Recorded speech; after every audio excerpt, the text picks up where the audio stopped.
Thanks for joining us for Understanding Real Estate with Realtor Becky Cobb of West Cobb Alliance, part of the ReeceNichols Real Estate Group in Neosho. Well, good morning, Becky. And what do you want us to know about rental properties? Oh, there's so much to cover, Luke. I would say one of the things to know for our particular area in Newton County, you're going to see in Granby, Neosho, Goodman, Seneca, rental properties tend to stay full. There's always a high demand for rental properties in our area. So if you are an investor and you are looking to invest in real estate, you might consider purchasing a property that you would use as a rental property. Actually, my husband and I, we have a couple rental properties and they stay full. So I think that's something to really take a good look at. But you also want to make sure that you do it in the right way. And we can talk more about that tomorrow. Well, good morning, Becky, and talk to us about rental properties today. Are they a good investment for people here in the four-state area? I think they are. One of the things about rental property is basically someone else is buying a house for you.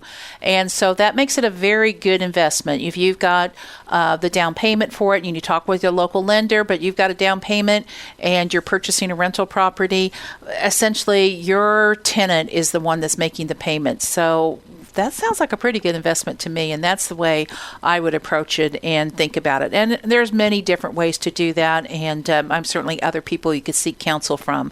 But take a good look at that option, and you know what? There is some security in that. I know that, again, we have a rental property, and I really appreciate the security of that. So for this morning, Becky, if you want to be a manager of a rental property, what should you be prepared for? I think you've got to remember that it's a serious business and you need to take it seriously. One of the things I would say is you've got to have your potential tenants fill out an application with references, and then you actually need to take the time to check those references.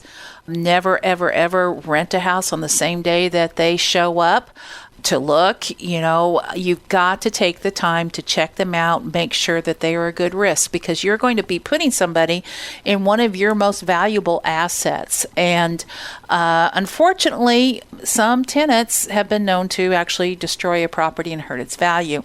So you have to take it seriously. You have to make sure that you're putting the right people in your property.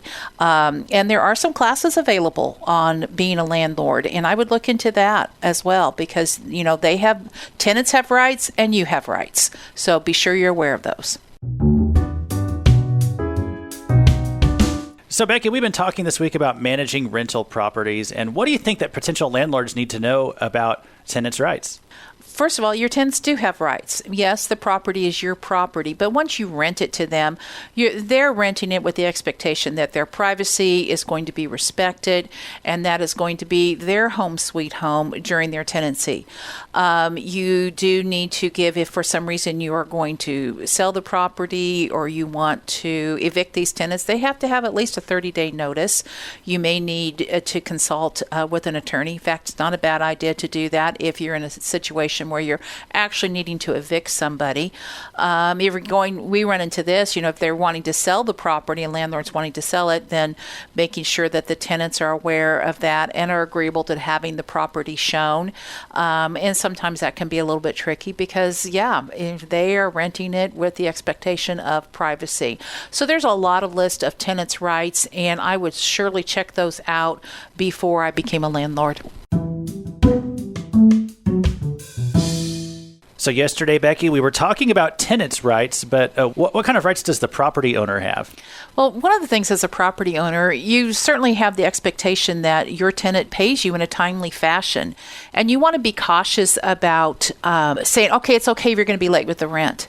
Because once you let a tenant be late with the rent, well, then you're kind of letting them be late with the rent into the future. So you have got to make sure that you set the expectations when you begin and you hold them to those expectations. If one is that there's not going to be any pets in the property or there's going to be a pet deposit, you really do need to hold to those rules, because if you don't, you may be giving the permission to your tenant not to obey the rules in the future. It's not necessarily just a one-time thing. Also, as a landlord, if you need to inspect the property, you have to give your tenant proper notice so that they know when to expect you to come through. So those are a couple things that a landlord does want to watch out for and look out for, and there you go. If you would like to know more about understanding real estate, you may contact Becky Cobb at 417-592-3245 of the West Cobb Alliance, your realtors for life. Find out more on the web at neosho.homes.